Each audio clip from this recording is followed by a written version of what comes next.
Welcome back to my channel, and I am back with another 16 dark screen horror stories to fall asleep to, this time with some rain effects though.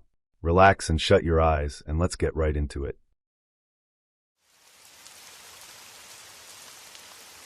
In a small town nestled between two darkened hills stood a house everyone avoided.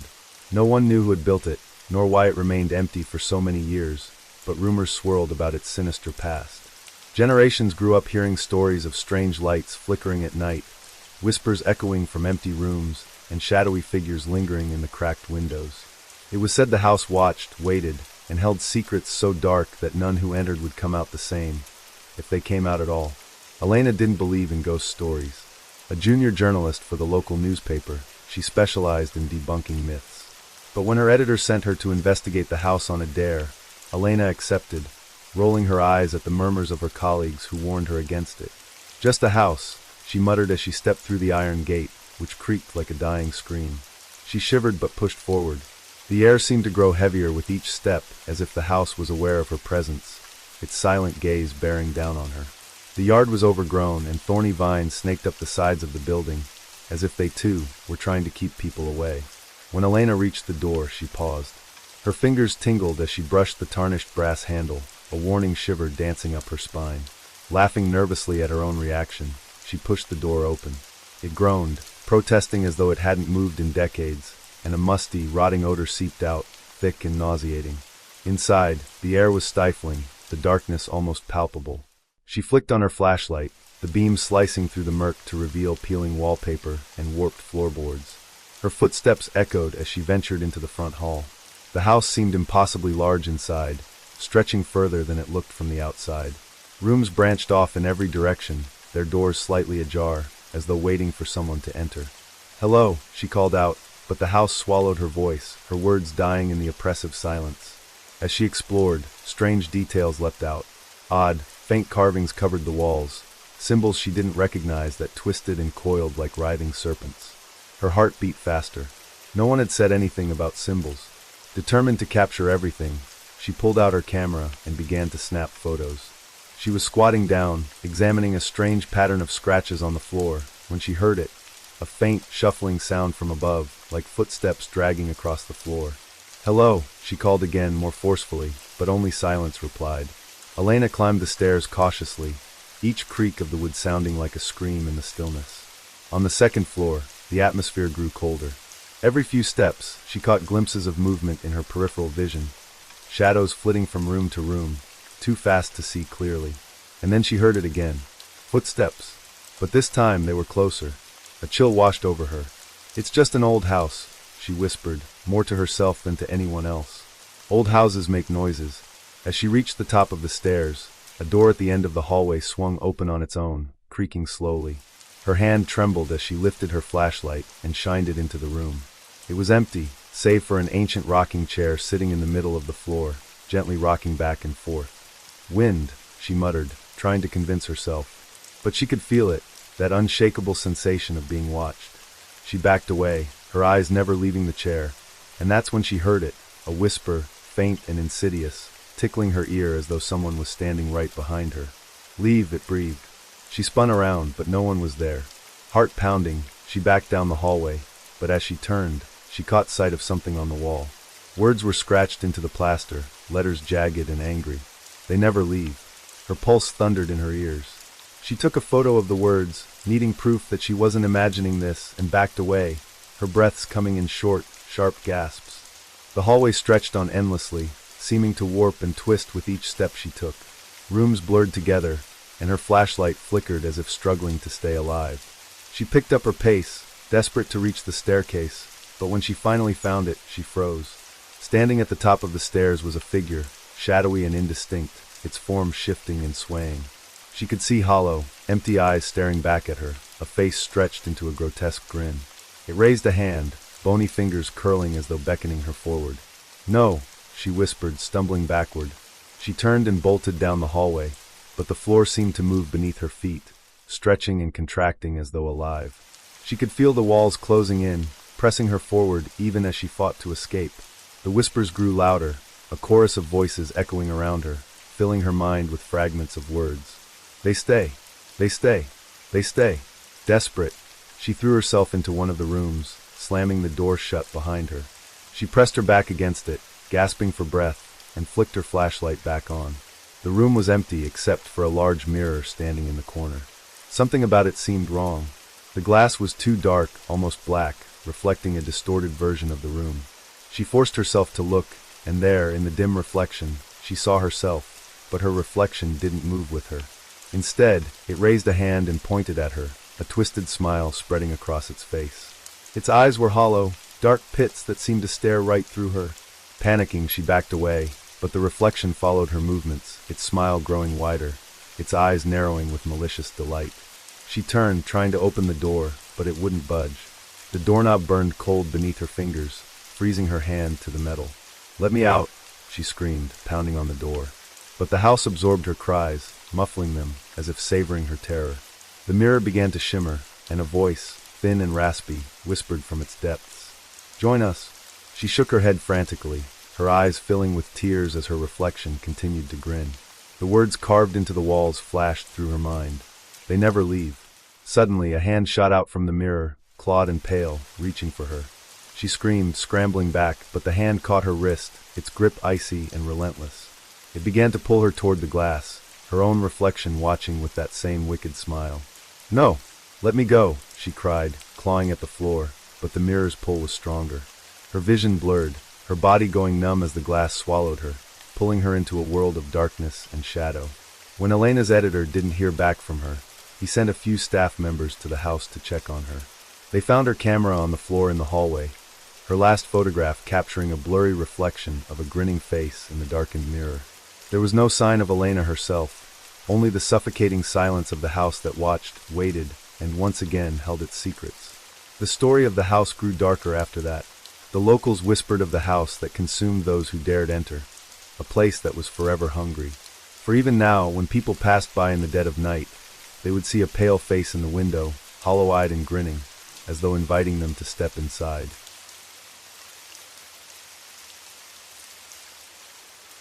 The town of Black Hollow was known for its somber air. Nestled deep in the valley, far away from the nearest city, it was a place untouched by modern conveniences and often overlooked by travelers. The town was surrounded by dense, whispering forests, their trees growing tall and dark, and the ground perpetually damp, as though the earth itself soaked in the sorrow of years long past. But it wasn't the isolation that made Black Hollow infamous, it was the sound. The haunting, otherworldly sound that drifted through the town at night. At dusk, as the last rays of sunlight flickered behind the mountains, a soft melody would begin to rise from the forest. It was a choir, or at least it seemed like one, a deep, mournful harmony that echoed across the town, seeping through the cracks of every home. The townsfolk would stop whatever they were doing, their faces drawn and pale, and listen. Some would say it was beautiful, others claimed it was the most terrifying thing they'd ever heard, but all agreed, it was impossible to ignore. Every year, as the anniversary of the town's founding approached, the choir would grow louder, its voices more desperate, its melodies more twisted. It was on one such anniversary that Eleanor Moss, a newcomer to the town, first heard the song. She had moved to Black Hollow just a few months prior, eager to escape the bustling city life and start over. But she had never been warned about the music. On her first evening, as she prepared her small cabin for the night, she heard it, a faint hum at first, like the murmur of a distant breeze. As the sun dipped below the horizon, the sound grew louder, a rich, layered harmony that felt almost tangible. She sat in her living room, her knitting needles still, her eyes wide. The music was beautiful, but there was something unsettling about it, as if the song carried with it an unspoken weight. It tugged at her chest, like a memory long forgotten. She opened her door, the cold night air rushing in, and stepped outside. The trees around her swayed, their branches moving in perfect rhythm with the melody. The town was quiet, almost eerily so, as though everyone was waiting for something. The sound seemed to come from deep within the woods, but it was impossible to tell where.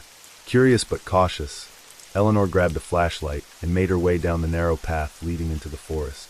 The song beckoned her, its sorrowful notes urging her forward. The deeper she walked into the trees, the thicker the fog grew, swirling around her ankles. The light from her flashlight barely pierced the mist, and she found herself struggling to maintain her bearings. But still, she couldn't stop herself. The song, with its aching beauty, held her in its grip. Then, Just as she thought she could hear the voices more clearly, the music stopped. Silence fell, heavy and oppressive. Eleanor froze, her breath catching in her throat. She strained her ears, but there was nothing. The woods around her felt too still, too quiet. It was as though the very earth had stilled in anticipation. Suddenly a voice, a single hollow note, rang out from the distance. It was the beginning of the song, but it sounded wrong. It echoed, distorted, like a cry caught in the wind. Eleanor's heart pounded. She knew she should turn back, but the pull of the song was too strong. She pressed on, each step heavier than the last, her mind torn between dread and the irresistible urge to follow. The trees thinned, and she found herself standing in a clearing. In the center stood an old church, its windows dark and shattered, the stone walls weathered by years of neglect. The song came from inside. The door creaked open as if it had been waiting for her. Eleanor hesitated, but then, as if compelled by something deep inside, she stepped forward. The interior of the church was cold, the air thick with dust and decay. Yet, despite the rot, there was something alive about it. The walls seemed to pulse with energy, and the melody filled the space, though she could no longer tell if it was coming from an instrument or a human voice. Her flashlight flickered, the beam dimming, but she barely noticed. She was drawn forward, her feet moving of their own accord. At the altar she saw them, figures cloaked in dark rags, their faces hidden in shadow, their heads bent in solemn prayer. As one, they lifted their heads, revealing eyes that were not eyes at all. Hollow, black pits stared back at her, endless and empty. The choir began to sing again, the sound vibrating through her bones, shaking her to her core. Their voices were not human. They were raw, guttural, a chorus of the damned. Eleanor tried to scream, but no sound came. Her mouth was dry, her body frozen, trapped in the web of their music. The figures slowly rose, their movements jerky and unnatural. They circled around her, their hollow eyes boring into her soul. The song grew louder, more insistent, drowning out everything else. The walls of the church began to pulse, as though the building itself were alive, hungry. Eleanor stumbled backward, but her feet refused to obey. She could see the figures now, their bodies emaciated, their limbs stretched and twisted in grotesque angles. Their faces were smooth, featureless except for those black eyes that never blinked, never moved. "You shouldn't have come," a voice whispered, but it was not one of the choir. It came from somewhere deeper, from the very heart of the church. Eleanor turned, her heart racing, and saw something else, a shape, a dark mass, shrouded in black robes, its face hidden in the shadows. "Leave now or join us," the voice continued, its tone low and ancient. The ground beneath her feet began to tremble, the floor cracking as if the church itself were waking from a long slumber. Eleanor fought to break free, her legs finally moving as she turned and ran. But the music, that damned song, followed her, ringing in her ears, growing louder, more distorted with every step. She fled into the night, not stopping until she reached her cabin, gasping for air. But the music didn't stop. It echoed through the trees, louder than before, as though the whole forest was alive with it. That night, as Eleanor lay in her bed, trying to block out the sound, she heard the whisper again, soft and chilling. "They are always watching." The next morning, Eleanor tried to leave Black Hollow. She packed her things, determined to escape the town and its haunting melodies. But when she reached the road that led out of the valley, she found it blocked. The trees had grown too thick, the path consumed by the forest. She tried another road, and then another, but it was the same. Every route was impassable, as though the town itself was holding her captive. The song had found her, and now it would never stop. Months later, when the next anniversary arrived, the townsfolk noticed a new figure in the choir. Eleanor Moss had joined them, her face pale and hollow, her eyes black and empty, her mouth moving in perfect harmony with the others. She was just another voice in the choir, her soul lost to the melody that had claimed so many before her. And so the song continued, growing louder with each passing year, echoing through Black Hollow and beyond, a reminder that once the choir called, no one could escape.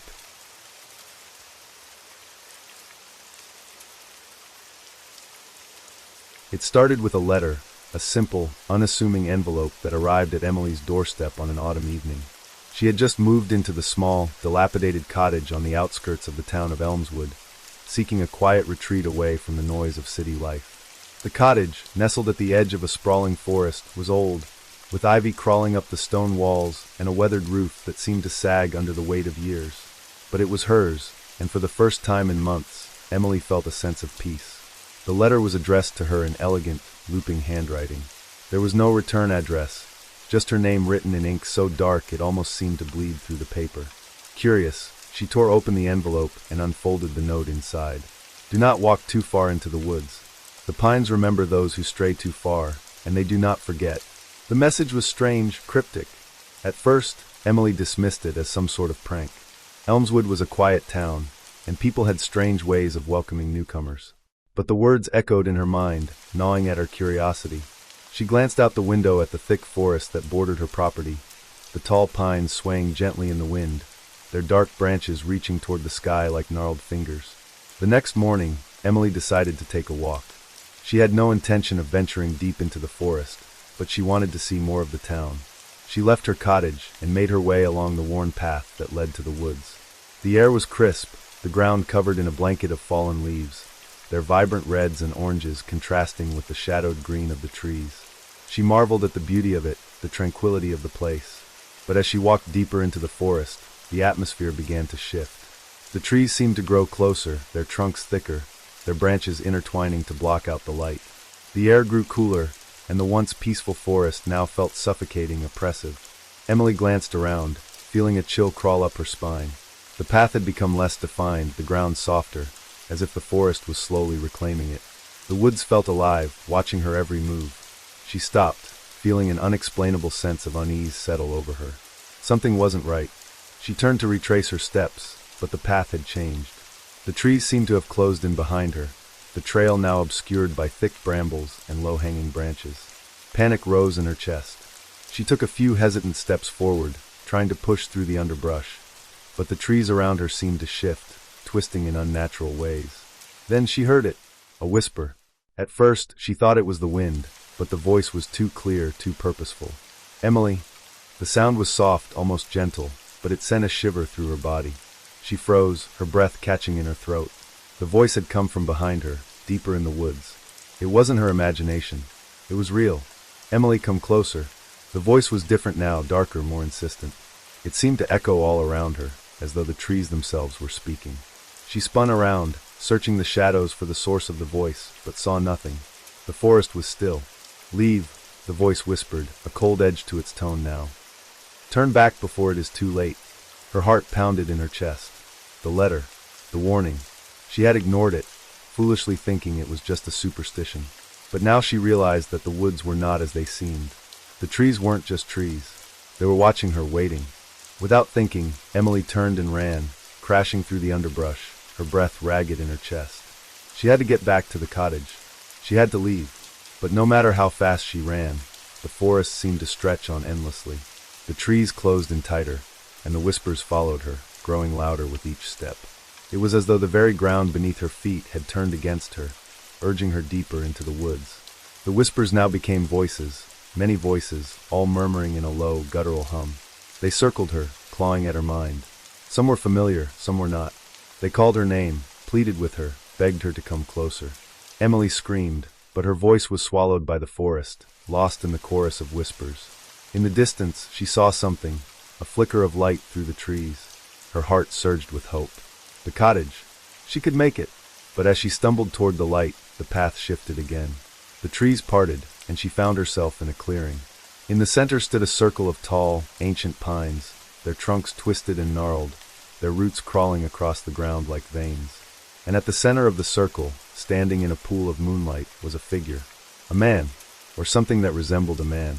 His face was obscured by a hood, his features hidden in shadow, but there was something unmistakable about him. He was tall, too tall, with long limbs that seemed to stretch unnaturally. His hands were long and thin, his fingers sharp like claws, and they reached out to her, beckoning her forward. "Come closer," he whispered, his voice cold as ice. Emily froze. Her body refused to move, as though the very air around her had thickened, holding her in place.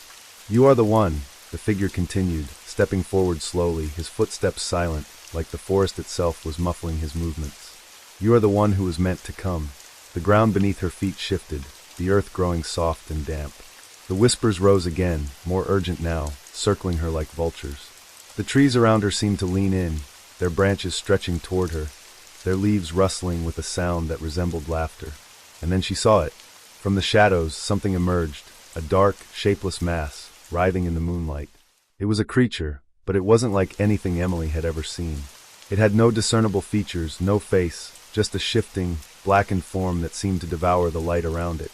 "We have waited for you," the figure said, his voice now a low, guttural growl. "The pines remember. They remember everything." Suddenly, the ground beneath Emily gave way. She screamed as her feet slipped into the earth, the soil pulling her down like quicksand. The whispers became deafening, a cacophony of voices, and the creature lunged at her, its cold, dark form wrapping around her limbs. With a final, desperate cry, Emily was consumed by the darkness. The next morning, the town of Elmswood was as quiet as ever. The sun rose over the forest, casting its golden light on the trees, but the whispers had ceased. No one saw Emily again. Days turned into weeks, and the locals whispered among themselves. The forest had claimed another one. The pines remembered, and in the quiet corners of the town, those who had ventured too far into the woods began to speak less and less. The trees were always listening, always waiting. No one ever walked too deep into the forest again. But the whispers still lingered in the wind, a warning for the next soul who dared to stray too far.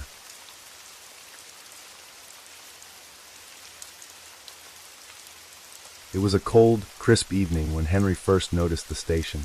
He had been traveling for hours, the long road twisting through the dense forest as he tried to make his way home after a business trip that had dragged on too long. His car had broken down far from the nearest town, and he'd been forced to walk in search of help. As the night grew darker and the wind colder, he began to wonder if he would even make it out of the woods alive. That's when he saw it. The train station was perched on the edge of a clearing, almost as though it had sprung from the ground itself.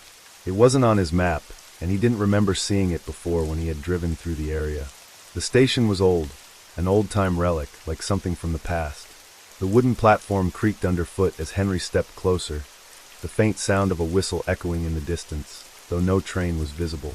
The station was dimly lit, with a few flickering lights lining the platform. There was a small, run-down ticket booth, its window cracked and fogged, and an old-fashioned clock on the wall that seemed to be stuck at midnight. Henry squinted, confused, and wiped the mist from the glass. The ticket booth was empty. Curiosity gnawed at him. He had no choice but to investigate.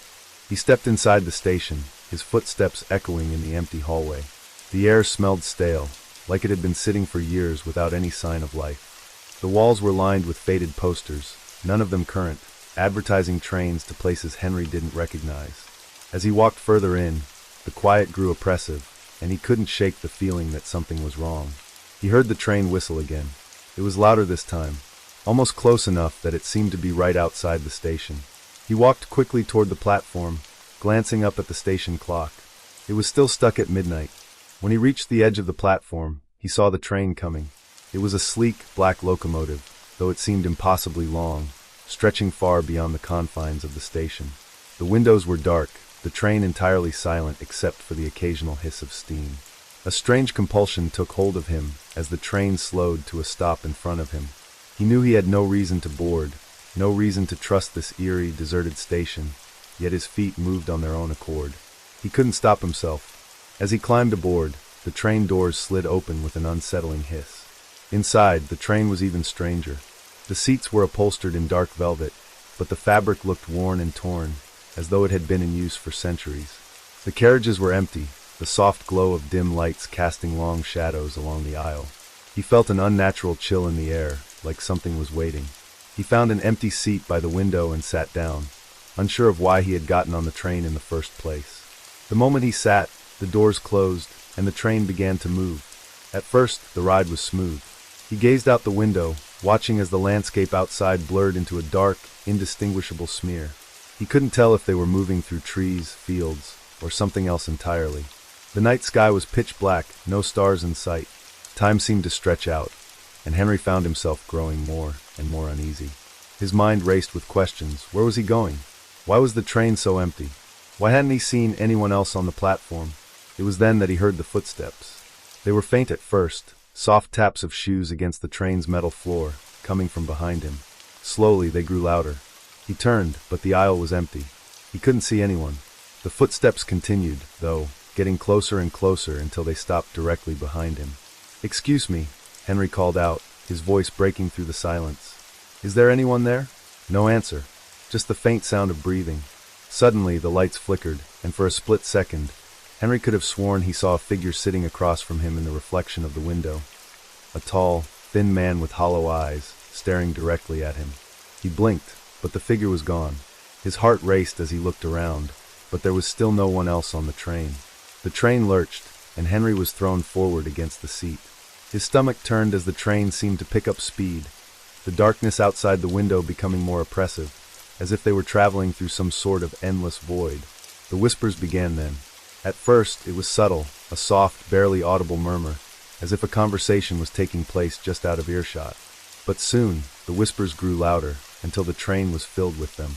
Low, guttural voices, barely distinguishable, but with an unmistakable sense of urgency. Henry couldn't make out the words, but he felt their weight pressing in on him. Who are you?" Henry called out, his voice trembling. "What is this place?" The whispers stopped. The train screeched as it came to another stop, this time in a place Henry didn't recognize. Outside, a thick fog had rolled in, swirling around the train like a living entity. He could barely see beyond the glass of the window, but he thought he saw movement, shadows dancing in the mist. The doors to his carriage slid open with a sickening sound, and before he could even react, a figure appeared in the doorway. It was a woman, pale and gaunt, with long, tangled hair that seemed to float around her face. Her clothes were old-fashioned, a faded dress of another time. She stepped forward, her bare feet silent on the train's floor. Her eyes locked onto Henry's, and he felt a cold shiver run down his spine. "Are you lost?" she asked, her voice high and eerie, as though it didn't belong to her. Henry opened his mouth to speak, but no words came out. He felt paralyzed, as though the very air around him had turned to stone. The woman took another step forward, and before Henry could react, she was standing directly in front of him, her eyes wide and unblinking. "You're not supposed to be here," she whispered, her voice like ice scraping against metal. "You've taken the last train." The train lurched again, and Henry felt his body being pulled, as if gravity itself were shifting. The train began to move again, but it wasn't the same. It felt slower, heavier, as though it was sinking deeper into the darkness. His head spun, and he gripped the seat in front of him to steady himself. "Get off the train," the woman hissed, her face twisted in an unnatural smile. "It's too late for you. You can't go back." The train's speed picked up, faster now, until everything outside the window was nothing but a blur. The lights flickered and died. The whispers returned, louder than before, an incoherent mass of voices. Henry's heart raced in his chest, and he tried to move, to open the door and escape, but his body refused to obey. Then, with a sudden and terrifying lurch, the train came to an abrupt halt. The doors opened, and a gust of cold wind blew through the train. In the distance, Henry saw a figure standing on the platform, a tall man with hollow eyes, staring at him from the shadows. He knew, without a doubt, that he was never going to leave this train. As the figure stepped closer, the whispers grew silent. The man reached out a hand toward him, and Henry was overcome with a sense of dread so powerful it almost crushed him. "You've arrived," the man said, his voice low and final. "Welcome to the last stop." The next morning, a train station appeared on the outskirts of town. It was old, abandoned, and completely empty, except for a single train that never left. The platform was overgrown with weeds, and the once polished cars were now rusted and covered in dust. No one knew where it had come from or where it was going. But if you stood there long enough, you might hear the faint sound of a train whistle in the distance. And if you listened closely enough, you might hear a voice whispering your name.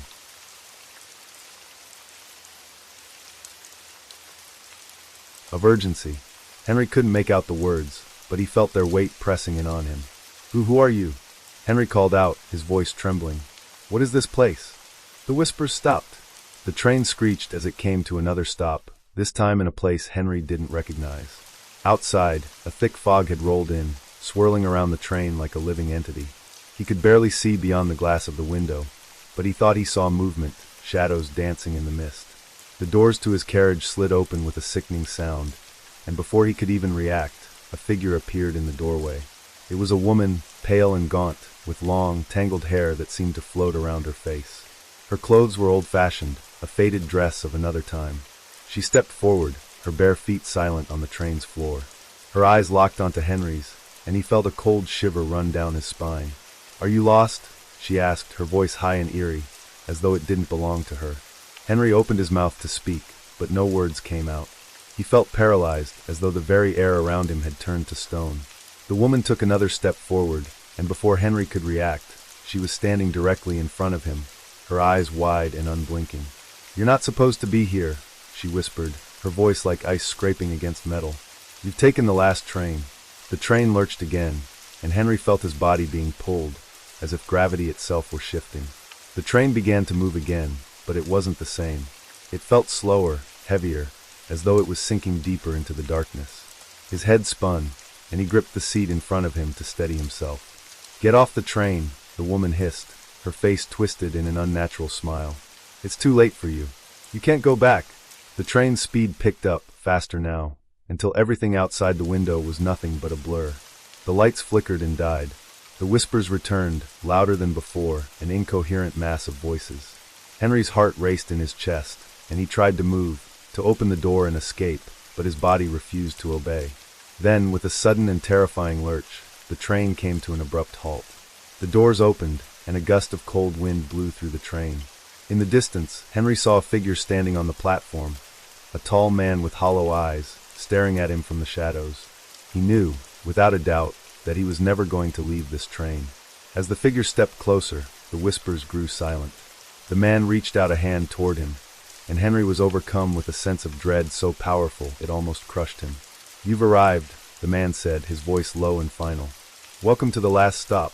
The next morning, a train station appeared on the outskirts of town. It was old, abandoned, and completely empty, except for a single train that never left. The platform was overgrown with weeds, and the once polished cars were now rusted and covered in dust. No one knew where it had come from or where it was going. But if you stood there long enough, you might hear the faint sound of a train whistle in the distance. And if you listened closely enough, you might hear a voice whispering your name. She was standing in the woods at the edge of town, surrounded by thick trees, their branches twisted and reaching out toward her like hands. The air was heavy, thick with fog. She couldn't move, couldn't breathe. It felt like something was closing in on her, but she couldn't see it, couldn't hear it. She felt trapped in the dark silence. Then, a figure appeared in front of her. A man, tall, thin, hollow-eyed, just like the one she'd seen outside his house. He didn't speak. His eyes bored into hers, unblinking, as if he were waiting for something. But what?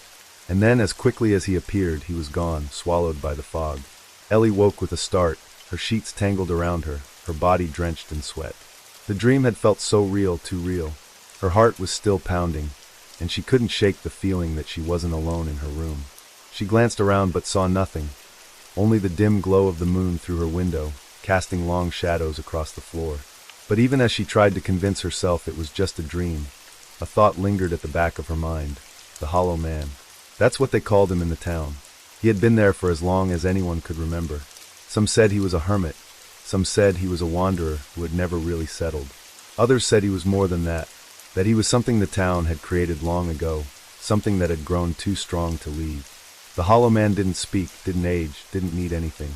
He just stood there, waiting. The next morning, Ellie found herself walking past the man's house again. She wasn't sure why. It was as if something pulled her toward it. As she neared the yard, she saw the man standing there again, staring into the woods. His posture was rigid, unnatural. His figure was almost a silhouette against the fog, blending into the backdrop of twisted trees and thick brush. This time, Ellie didn't hesitate. She crossed the street, her footsteps quick and sure. She stopped just a few feet from him, her breath visible in the cold air.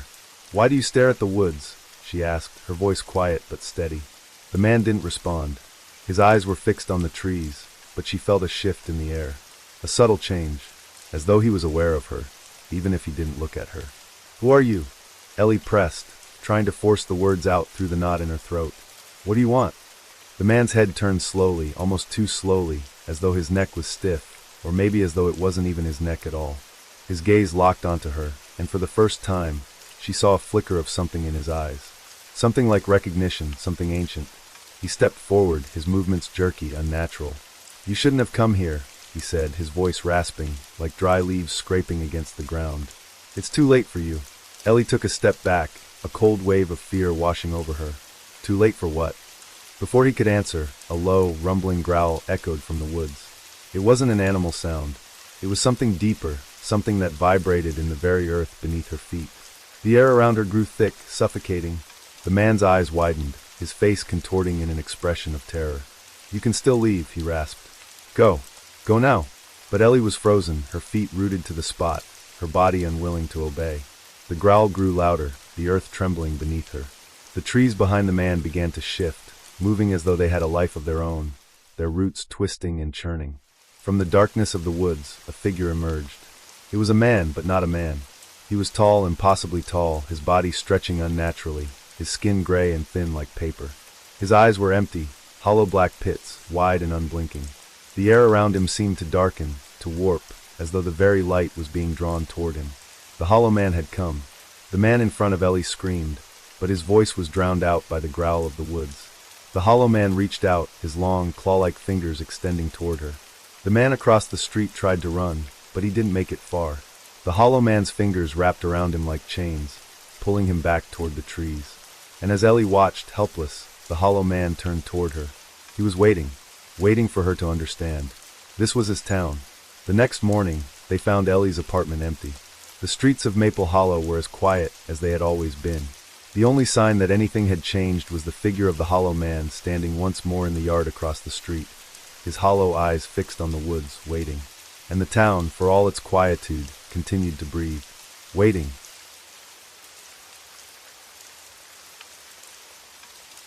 Blackwood Manor had stood for centuries, perched on the hilltop like a shadow over the village below. Its stone walls were weathered by the elements, the windows cracked and boarded up, and the iron gates that once welcomed guests now rusted and twisted, struggling to hold back the encroaching wilderness. No one in the village had dared step near the place for generations, for it was said that the house had its own mind, and that those who went in never came back out the same. When Alice moved to the village, she had heard all the rumors, about the strange disappearances, about the eerie lights that flickered from the upper floors on moonless nights, and most persistently about the candles. They were always mentioned in hushed tones, as if speaking of them too loudly might draw them out of the dark where they belonged. But Alice was a writer, drawn to mystery and things left unsaid. She had to see it for herself. Her arrival had been met with polite nods and wary glances. Alice had rented a small cottage by the river, far from the center of the village, where the houses were close-knit and the gossip was thick. At night, the sound of the wind in the trees was the only thing that kept her company. But her curiosity about Blackwood Manor gnawed at her, especially when the townsfolk would stare out of their windows, crossing themselves as a low, mournful bell tolled in the distance. No one spoke of the house in detail, but everyone seemed to know that it was best to stay away. One evening, as the sun dipped below the horizon, Alice's curiosity got the better of her. She had finished her work for the day, the typewriter clicking rhythmically in the dim light of her cottage. She stood and stretched, her eyes falling on the dark silhouette of Blackwood Manor on the hill. It had been a cold day, and the mist from the forest had crept through the village like a living thing. There was no sound except the rustle of the leaves and the distant murmur of the river. Without another thought, she grabbed her jacket and set out toward the manor. The walk was long, and the path was overgrown with vines and weeds.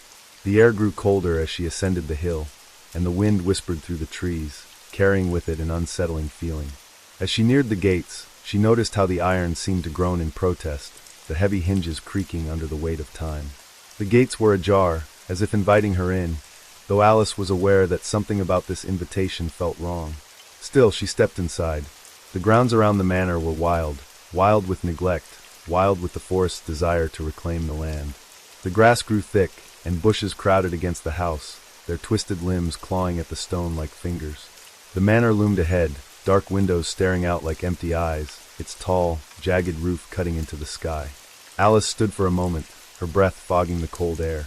She had heard that the manor had once been a grand estate, home to generations of the Blackwood family, but the house had fallen into ruin after the mysterious death of Lord Blackwood. His death had been shrouded in rumors, whispers of madness, strange rituals, and the eerie glow of candlelight seen through the manor's upper windows. She glanced around, heart racing with both excitement and fear, but the wind had died, leaving a thick, oppressive silence in its wake. She took a deep breath, pushed open the door, and stepped inside. The moment she entered, the temperature seemed to drop. Her breath came out in visible puffs as she made her way through the entry hall, a massive room with high, vaulted ceilings and portraits of long-dead Blackwood ancestors hanging on the walls. Their eyes seemed to follow her as she walked, the weight of their gazes making her skin crawl. But it was the smell that truly struck her. It wasn't the musty, decaying scent one might expect from a house long abandoned. It was something sweeter, but far more sinister, like the wax of candles that had been burning for years, clinging to the air like a shroud. She reached the end of the hall, where a set of grand double doors stood ajar. The faint glow of light flickered from within. Cautiously, Alice stepped forward and peered into the room. It was a large, dimly lit library, the shelves heavy with dusty books. But in the center of the room was an altar, a stone table covered with cloth, and on it several tall, black candles. They were burning, their flames a deep, unnatural red, casting long, eerie shadows across the room. At first, Alice thought it must be some kind of trick, perhaps a resident spirit trying to lead her deeper into the manor. But the flicker of the flames seemed too deliberate, too alive. Without thinking, she stepped inside, her curiosity overwhelming her sense of caution. She walked slowly toward the altar, her eyes drawn to the candles. They stood in a perfect circle, the wax dripping down like dark tears.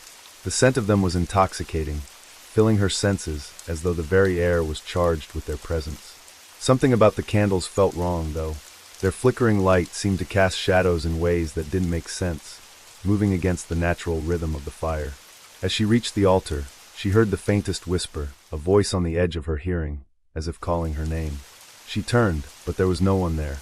She reached out, her fingers trembling, and as she did, the flames grew brighter, their glow intensifying until the room was bathed in a blood-red hue. Alice? Her heart skipped a beat. She wasn't imagining it. The voice was real. Slowly, she turned. Standing in the doorway was a figure, a man tall and thin, with hollow eyes and a pale face. His clothes were old-fashioned, a dark suit of deep velvet that looked strangely out of place in this dilapidated house. His eyes were locked onto hers, and his mouth curled into a slow, unsettling smile. "You shouldn't have come," he whispered, his voice cold and distant. Alice stumbled back, fear seizing her. Her hand brushed against one of the candles, and as if on cue, the room plunged into darkness. The candles were extinguished, but their red glow lingered in the corners of her vision, casting long, twisted shapes against the walls.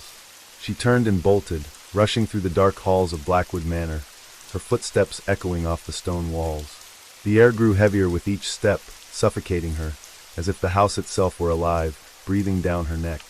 The whispers followed her, soft and insistent, as if the house were speaking directly to her, urging her to stop, to turn around. But Alice couldn't stop. She had to get out. As she neared the front door, she saw the man again, standing just beyond the threshold, blocking her way. His smile had grown wider, more twisted, and the darkness around him seemed to shift like smoke. "You can't leave," he said, his voice now a low, guttural hiss. "Not until you've answered the call." Alice's breath hitched in her chest, and for a moment, she thought she might faint. The door was right in front of her, but it felt miles away, the air thick with dread. The man reached out toward her, his fingers impossibly long and cold. But before he could touch her, the ground beneath her feet began to tremble.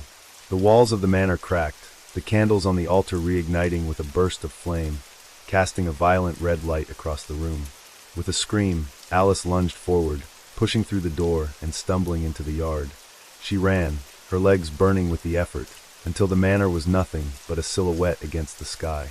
She didn't stop running until she reached the village, the sound of her footsteps echoing through the empty streets. The next morning, Alice was gone. No one had seen her leave the manor, and no one had heard her scream. The townsfolk said they hadn't heard anything at all. But as they went about their day, they couldn't help but notice something strange. The candles in the windows of Blackwood Manor were burning again, their red flames flickering like eyes in the dark. And at night, when the fog rolled in from the hills, the villagers sometimes swore they could see a figure standing at the window, tall, thin, and smiling, waiting.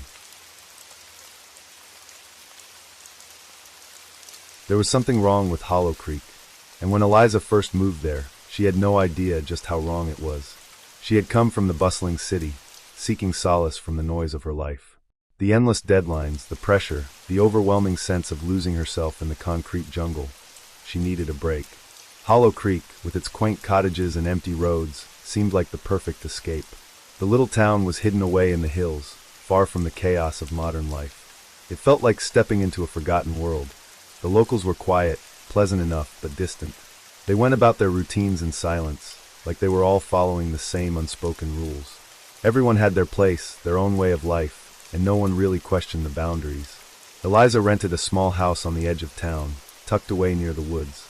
It was a simple place, but it was everything she had hoped for, peaceful, secluded, and just far enough from everyone else to give her the solitude she craved. At first, the isolation was soothing. She'd wake up to the sounds of birds chirping and the distant murmur of the creek, walk through the quiet streets, and spend her evenings reading by the fireplace. But there were moments, subtle at first, that began to disturb her. It was the whispers. They started one night, when she was sitting on the porch with a cup of tea. The air was cool, and the sun had long dipped below the horizon, leaving the world bathed in darkness. The streetlights in Hollow Creek were few and far between, leaving the town in almost complete shadow, the only light coming from the stars overhead. The whispers were faint at first, like a breeze brushing past her ears. She thought it was just the wind, the rustling of the leaves in the trees. But then they grew clearer, soft voices, murmuring just beyond the edge of her hearing. Her heart skipped. She strained her ears, trying to catch the words, but there was nothing distinct, nothing she could understand. It wasn't the wind. It was something else. The next night, the whispers returned, and this time they were louder. She was sitting at her kitchen table when the sound began, so close now that it seemed to vibrate the very air around her. A low, almost rhythmic murmur, like a chant. Eliza, her breath caught in her throat. The voice was not like anything she had heard before. It was soft but unmistakable, like it was calling her name from just around the corner, beckoning her. Eliza stood up quickly, her pulse quickening. She tried to dismiss it as her imagination. She had been under a lot of stress lately, and the isolation was starting to take its toll. But the voice lingered, following her as she moved through the house, until she couldn't ignore it any longer. It wasn't coming from the walls, or the floorboards, or even the windows. No, it was coming from the creek. She could feel the pull, an undeniable force that tugged at her chest, urging her to go outside. Something deep within her hesitated. She had heard the warnings, the townspeople's cryptic remarks when they spoke of the creek, how no one ventured there after dark. They would never explain why, but their eyes always darted away when the topic came up. But the whispers were growing stronger now, louder, almost impatient. There was something wrong with Hollow Creek, and when Eliza first moved there, she had no idea just how wrong it was. She had come from the bustling city, seeking solace from the noise of her life. The endless deadlines, the pressure, the overwhelming sense of losing herself in the concrete jungle. She needed a break. Hollow Creek, with its quaint cottages and empty roads, seemed like the perfect escape. The little town was hidden away in the hills, far from the chaos of modern life. It felt like stepping into a forgotten world. The locals were quiet, pleasant enough, but distant. They went about their routines in silence, like they were all following the same unspoken rules. Everyone had their place, their own way of life, and no one really questioned the boundaries. Eliza rented a small house on the edge of town, tucked away near the woods. It was a simple place, but it was everything she had hoped for, peaceful, secluded, and just far enough from everyone else to give her the solitude she craved. At first, the isolation was soothing.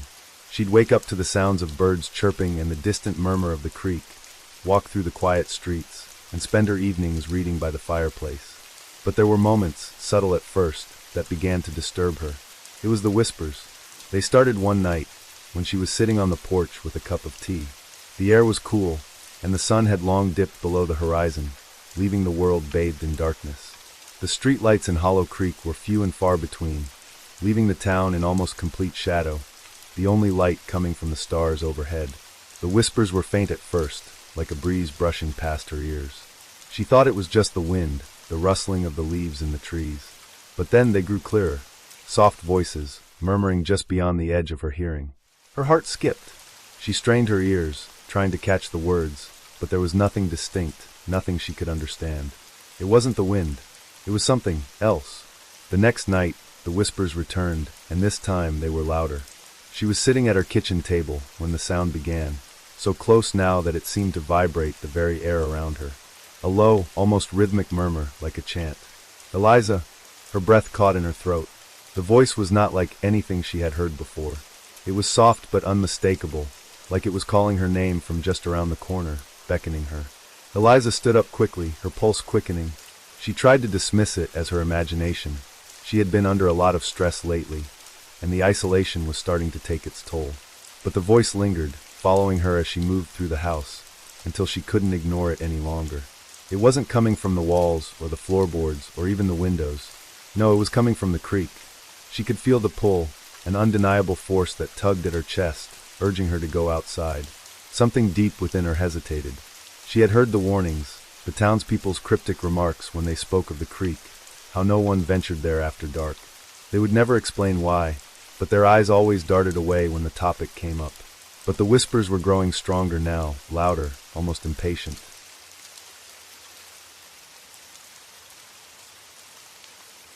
Waverley Station was empty. The streetlights flickered weakly against the deepening fog that had rolled in from the moors. The wind howled through the hollowed-out corridors of the station, sending scraps of paper skittering across the old brick platform. The station was a relic, forgotten by time, left to rot in the shadows of an era that had long passed. It had been years since any trains had stopped there, and no one in the nearby town ever spoke of it anymore, except for the occasional rumor. Those rumors spoke of a train that came at midnight, a train that no one ever saw arrive, but always seemed to be waiting for someone. Claire had heard the stories, but they were just that, weren't they? Stories. There was no reason to believe in them. But when she had been assigned to cover the abandoned station for her small-town newspaper, she found herself, one dark evening, walking the cracked cobblestones of the Waverley platform. The air was thick with the damp scent of the fog, and her footsteps echoed unnervingly against the emptiness. She had been curious, of course. A journalist always was. What had happened to the station? Why was it abandoned? Why had the train stopped running? She had come with her camera, her notepad, and her sense of rational skepticism. Surely, she thought, there was a perfectly logical explanation. As the minutes dragged on, Claire found herself growing more uneasy. Her heart pounded in her chest as she waited for something, anything, to happen. She could hear the sound of the distant wind, but no cars, no footsteps, no sign of life. The train tracks were silent, and there was not a single light on in the station itself, except for a single flickering lamp by the ticket booth. It was almost as if the station were waiting. Her phone buzzed, breaking her out of her trance. She glanced down to see a text message from her editor, asking if she had found anything interesting. Claire shook her head and typed back, "Just fog and silence." Pretty much what I expected. She could feel the weight of the empty station pressing on her shoulders, the sense that something was wrong, even if she couldn't place it. Suddenly, a sound cut through the stillness, a distant, low whistle. Claire's heart stopped for a beat. She stared at the tracks, a cold shiver creeping down her spine. Her breath caught in her throat. There were no trains on this line anymore, she knew that for sure. But the whistle, it was unmistakable. The sound of a train. But that didn't make sense. No one had taken a train to Waverley in over a decade. She squinted into the fog, her pulse quickening. There, in the distance, something was moving. The outline of a train emerged from the mist, impossibly fast, racing towards the station as if it had materialized from thin air. It was an old-fashioned train, black and gleaming, with brass accents that gleamed in the dim light. The wheels clattered and screeched as it came closer, the sound vibrating through the ground beneath Claire's feet. Her mouth went dry. The train slid to a halt at the station, its brakes screeching with an almost painful intensity. The doors opened with a low, groaning hiss, but no one stepped out. It was as though the train had simply appeared out of nowhere, and now it stood at the platform waiting for Claire. Her feet felt like lead, frozen to the ground. She could hear her heart pounding in her ears as she took a hesitant step forward, her camera clutched tightly in her hands. The door to the train swung open wider, inviting her inside.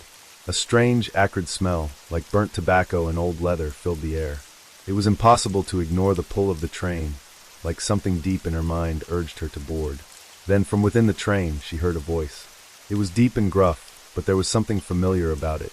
"Are you getting on, miss?" The voice was coming from the dark interior of the train. It was not quite a question, more of a command. Claire didn't recognize the man's voice, but she knew, deep in her bones, that it was a voice she could trust. It was a voice that seemed to promise answers to the questions she had been asking for so long. Her fingers trembled as she reached out, her breath catching in her throat. She couldn't resist.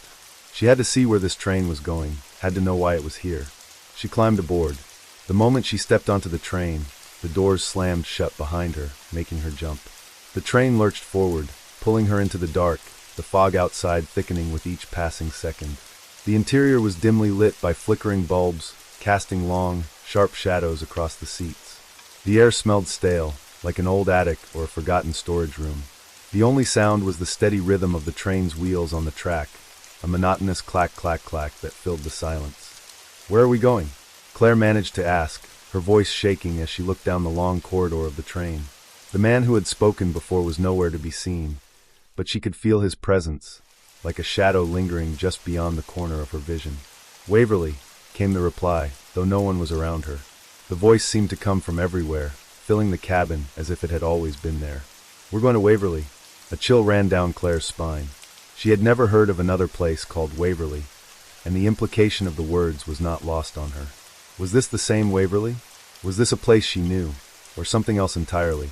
She stumbled backward, gripping the nearest rail for support. The train began to slow.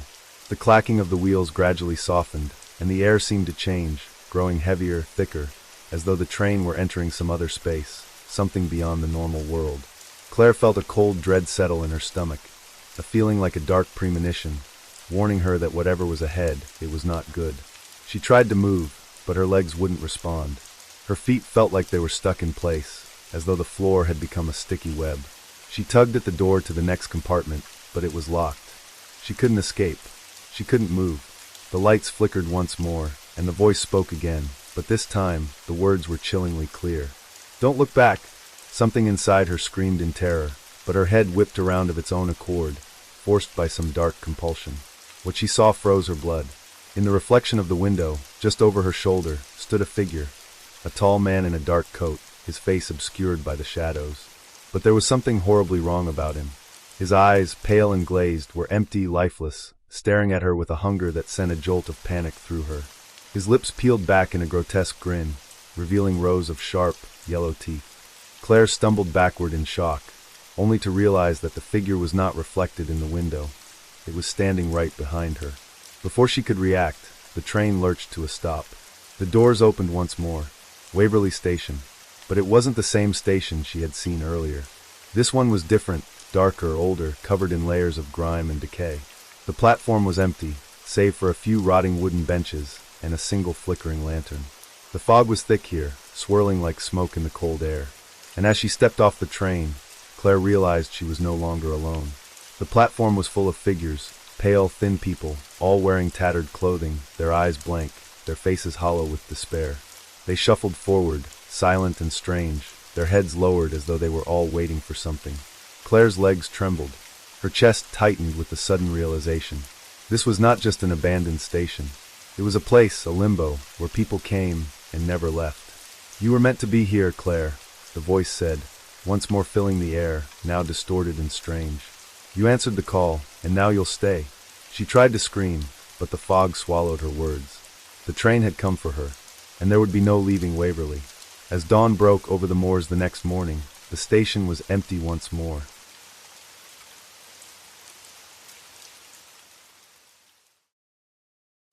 Madeline could hardly believe her luck. The crumbling mansion she'd found deep in the hills was perfect, exactly what she'd needed for her latest horror video. Her fans had been begging for a new location, something creepier than her last haunted house. This, she thought as she stood outside the looming stone structure, would deliver. Vines crept up the stone walls, and mist clung low to the ground, twisting between the twisted trees. There was a deep, musty smell in the air, and as she stepped closer, a gust of cold wind seemed to shiver through the house, rattling the dark windows. Madeline tightened her grip on her camera and stepped up to the heavy oak door, pushing it open with a creak. Inside, the house was even colder than outside. It wasn't just the damp chill of an old building, either. There was something pressing down on her, making her skin prickle with unease. Shaking it off, she hit record. "Hey everyone, welcome back to Haunted Hideouts. Today, we're exploring this abandoned mansion from the 1800s where 10 people mysteriously vanished in a single night. It's got all the classic haunted house vibes, a tragic history, eerie architecture, and apparently some very spooky guests." Her voice echoed in the empty foyer as she moved slowly across the dusty floorboards. Shadows seemed to shift along the walls, but when she looked more closely, there was nothing there. Just the tricks of her camera light, she thought, though her fingers gripped the camera a little tighter. She continued narrating, moving through the hall and shining her flashlight around. The house was immense, a maze of rooms, each furnished with remnants of lives long abandoned. Portraits with staring eyes lined the walls, a thick layer of dust dulling their faces. She tried to ignore them, even as they seemed to follow her movements. As she walked, her light fell on a guest book, lying open on a table in the foyer. She approached, curious, her fingers brushing across the yellowed pages. The names were written in an elegant, looping script, each entry meticulous and almost too perfect. They had a finality to them, as if each name had been written with a sense of grim purpose. She read a few aloud for her audience. Elizabeth Waters, 1912. Henry Tannen, 1917. Anna Coles, 1927. The entries stopped abruptly, right after Anna Coles' name. A sudden knock at the door behind her made her heart leap. She whirled around, her flashlight darting over the empty entryway. No one was there. She tried to laugh it off, chalking it up to the draft, but her hands were shaking as she steadied the camera. She continued exploring, though her nerves were on edge. Her flashlight beam swept across the high ceilings, the ancient furniture draped in white sheets, the broken chandeliers swaying slightly above her. She caught her breath, listening, as she began to hear faint whispers echoing down the hall. They were too quiet to make out, but there was a pleading tone to them, like someone trying to speak from far away. The whispering grew louder as she moved, and her camera started picking up fragments of sound. She stopped, staring at the screen, confused. There was nothing wrong with the audio, but the voices continued to bleed through. "Stay away, guest." She shivered. Her mind told her it was just interference, or maybe some kind of glitch, but the hairs on the back of her neck bristled, and she felt the undeniable weight of someone, or something, watching her. It didn't help that the house felt alive, pulsing with every step she took, like it was breathing around her. Turning a corner, she found herself in a grand ballroom with an enormous mirror hanging on one wall. The mirror was cracked and grimy, but she could still see her reflection, pale and wide-eyed. Just as she was about to turn away, her breath hitched. In the corner of the mirror, barely visible, was a shadow moving behind her. She spun around, camera raised, but the room was empty. She tried to laugh it off, but when she looked back in the mirror, her reflection didn't move. It was just standing there, staring at her, frozen in place. Madeline gasped, taking a step back, but her reflection stayed in the mirror, completely still. Her heart pounded, her hands shaking so badly she nearly dropped the camera. She forced herself to look away, moving quickly to the door, desperate to put some distance between herself and that room. But as she stepped out, she found herself at the top of a grand staircase lined with portraits. She moved down the steps slowly, shining her light on each painting. The portraits were all of past guests, each one with a serious, almost haunted expression. She couldn't shake the feeling that each person in the paintings was watching her, their eyes dark and knowing. At the bottom of the stairs, she stopped abruptly, her flashlight trained on the last portrait. Her breath caught. It was a woman around her age, wearing an old-fashioned dress. But what chilled her was the woman's face. It looked exactly like her. Madeline took a stumbling step backward, nearly dropping her camera. Her reflection in the ballroom, the whispers, the knock at the door, every instinct screamed for her to leave.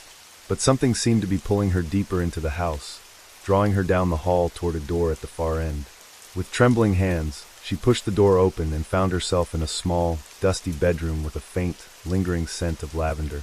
The walls were faded, peeling. The bed was draped in a layer of dust. She barely registered the details as she turned to leave, but when she opened the door, she froze. She was back in the same bedroom. She blinked, confused, and opened the door again. The same bedroom stared back at her, unchanged, silent. Her heart hammered as she tried a different door, then another, but every exit led her right back to the same spot. A sense of terror closed in on her, squeezing the air from her lungs. The whispers began again, louder, clearer, filling the room with a chorus of voices. "You are the last guest. Leave now," she screamed, dropping her camera as she stumbled back, her fingers clawing at the walls in desperation. But no matter how hard she tried, she couldn't escape the bedroom. The room seemed to stretch and warp around her, the walls closing in, trapping her within. Frantic, she turned toward the cracked mirror on the wall, and her breath caught in her throat. Reflected in the glass was a line of ghostly figures, each one watching her with dark, empty eyes. She recognized some of them from the portraits and others from the guest book, past visitors who had vanished, each of them trapped just like her. One by one, they stepped forward, reaching out with cold, translucent hands. She tried to scream, but her voice was swallowed by the darkness pressing down around her. The figures drew closer, their hands gripping her shoulders, her arms, her face. She felt herself fading, her thoughts blurring as she was pulled deeper into the mirror, her reflection the only thing left of her. In the final moments before the darkness consumed her, she understood. Each guest in the book had come to the house, each one trapped by its endless, echoing halls, fading into shadows until they were nothing more than whispers. Now she was joining them, the latest in a long line of forgotten souls. Her camera lay on the floor, still recording as her voice faded to silence, the room empty once more. The guest book lay open on the table in the foyer, and as if by an unseen hand, a new name began to write itself on the page. Madeline Parker, 2023. The book snapped shut, leaving the house silent, waiting patiently for the next guest.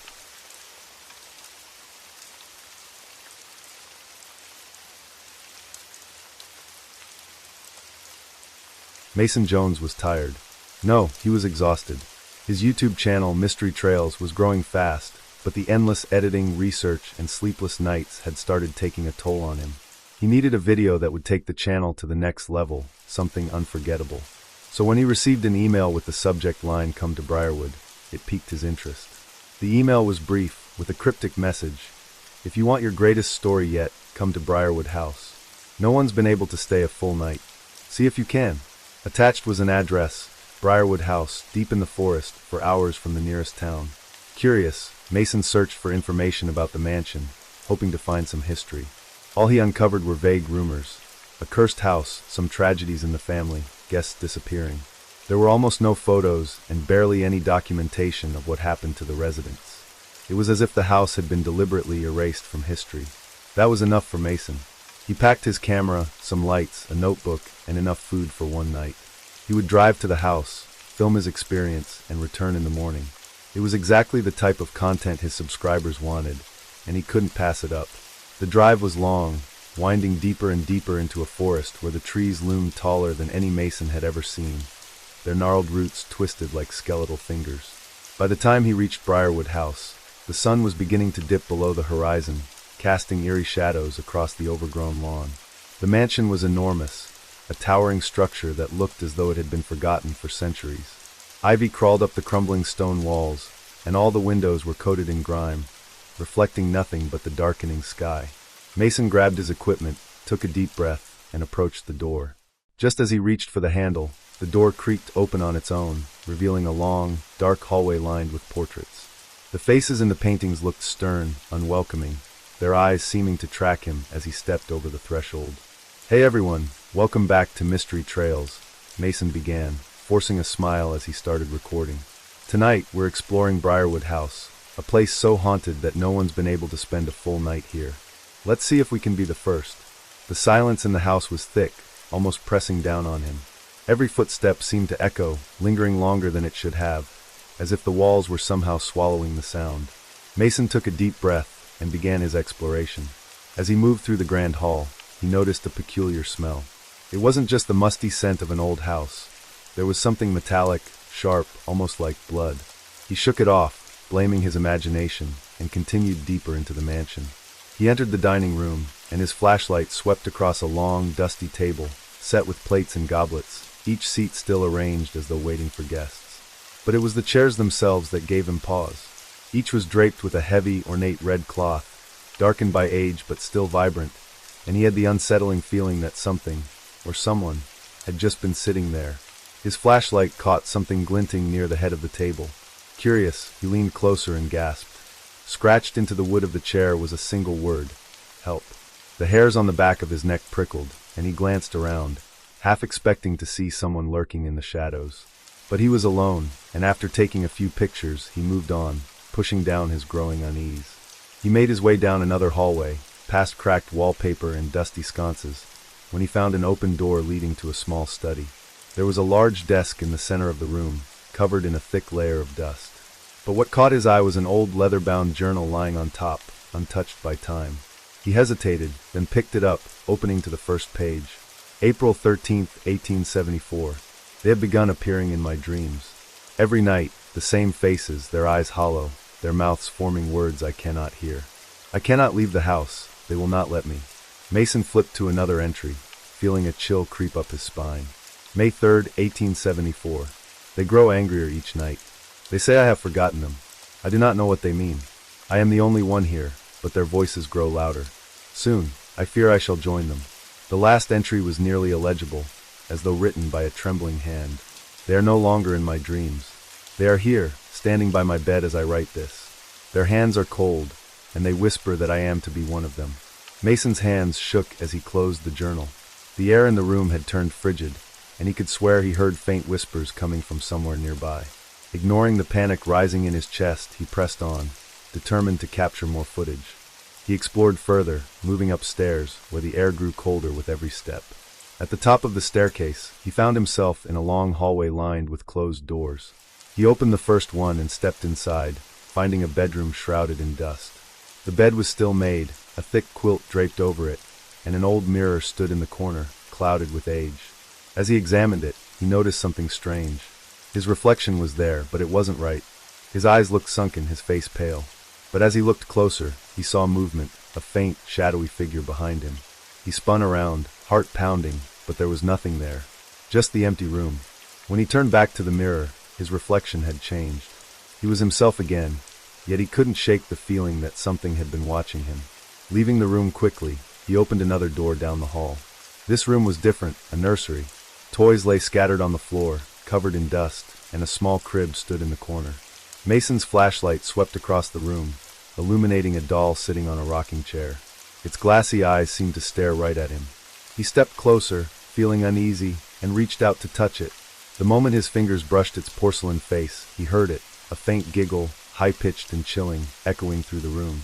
He jumped back, his heart racing, and his flashlight flickered. Just then, a creaking sound came from behind him. He turned slowly, flashlight trembling in his hand, and saw the crib moving, rocking gently back and forth as if someone were still lying there. He backed out of the room, nearly tripping over his own feet, and slammed the door shut, his breath coming in shallow gasps. He could still hear the giggle echoing in his mind, and his only thought was to leave, to get out of the house and never look back. But as he turned to go back downstairs, he realized something was wrong. The hallway was different. The doors seemed to stretch endlessly, twisting in angles that shouldn't have been possible. His own footsteps felt distant, as if the floor itself was absorbing them, and every door he tried led to the same long, impossible hallway. Panic set in as he tried door after door, each one leading nowhere. His breathing grew frantic, and he could feel a suffocating weight pressing down on him. The whispers began again, louder this time, surrounding him, filling the air with a dreadful chant. "You have forgotten us. You will stay with us. Forever." Desperate, he turned to the last door at the end of the hall and threw it open. He stumbled into a room he hadn't seen before, a grand library with towering bookshelves, stretching up to a ceiling lost in darkness. In the center of the room was a massive chair, and seated in it was a figure dressed in black, its face hidden in shadow. The figure lifted its head, revealing hollow eyes, empty and dark, and its mouth stretched into a chilling smile. "You've come to join us, Mason," it whispered, the voice echoing through the room. Mason staggered back, his body frozen in terror, as the figure rose and began to approach him. He turned to run, but his feet wouldn't move, his legs like lead. He tried to scream, but no sound came out. The figure reached out, its hand cold as ice, and pressed its fingers against his forehead. Suddenly, he was overwhelmed with visions, faces, dozens of them, each one twisted in fear, each one pleading forgotten. They were the past guests, those who had entered Briarwood House, each trapped forever in its walls. And he could feel himself becoming one of them, his body fading, his mind sinking into darkness. The last thing he saw before everything went black was his own face in the mirror across the room, staring back at him, hollow and lifeless. Days passed, and Briarwood House remained silent, waiting. The video Mason had recorded would never be uploaded. The camera, abandoned on the dusty floor, continued to roll, capturing only silence. And in the guest book on the table in the foyer, another name appeared, scratched in by an unseen hand. Mason Jones, 2023. The house was patient. It knew there would be more visitors. There were always more guests who would come, searching for answers, unaware that they, too, would become one of the forgotten ones.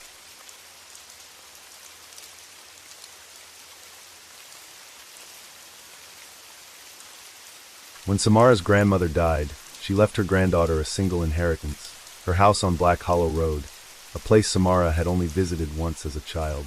It was the sort of house that, even in daylight, had seemed to breathe with its own life, its wooden bones creaking and sighing in a language she hadn't wanted to understand.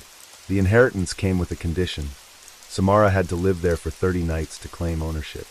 And so, with little choice, Samara arrived on a misty October afternoon, pulling up to the foreboding silhouette of the house.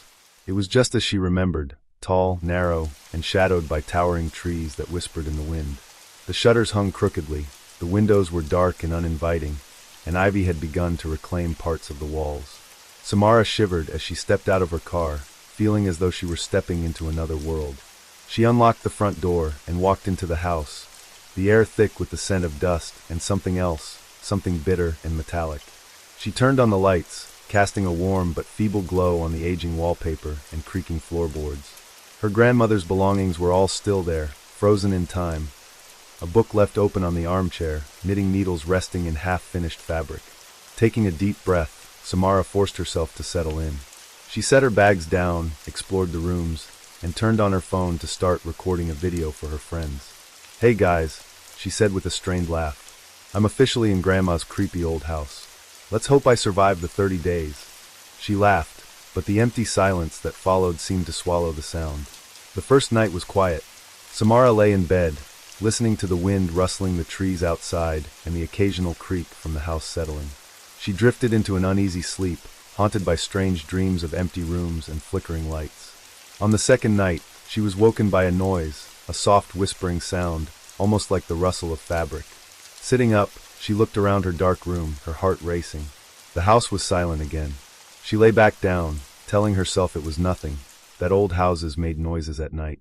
But then, on the third night, she heard it again, a faint, rhythmic creaking sound coming from the hallway. She got up, clutching her phone as a flashlight, and stepped into the corridor.